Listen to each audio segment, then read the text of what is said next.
Në kampin Bondsteel në Kosovë, një histori e veçantë e shërbimit ushtarak po shkruhet nga nënë e birë, të cilën ndajnë të njëjtin mision.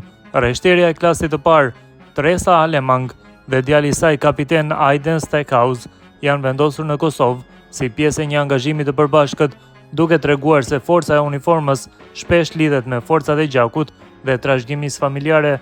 Alemang u regjistrua në ushtrinë amerikane vetëm 17 vjeçare, ndërsa ende ishte në shkollën e mesme.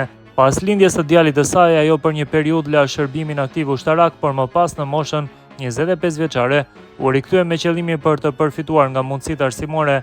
Në vitin 2010, ajo u dislokua në Irak me brigadën 256 të këmbësorisë.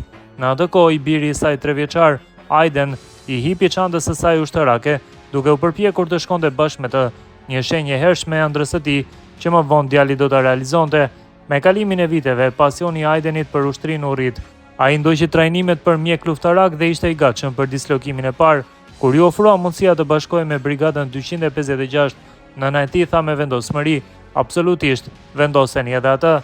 Pa kohë më vonë, edhe Alemang mori ofertën për të vendosur në Kosovë, edhe pse pranë pensionimit ajo nuk e humbi rastin për të ndarë këtë eksperiencë unike me të birin. "Unë them me shaka se Aiden u fut në çantën time kur ishte 3 vjeç. Këtë herë isha unë ajo që u futa në të tijen", rrëfen Alemang. Edhe pse punoi në zona të ndryshme të Kosovës, Alemang thekson se ndjenja e saj tani është sikur rolet janë kthyer përmbys. "Ndjehem si një 3 vjeçare që e shikon me admirim çdo lëvizje të tij.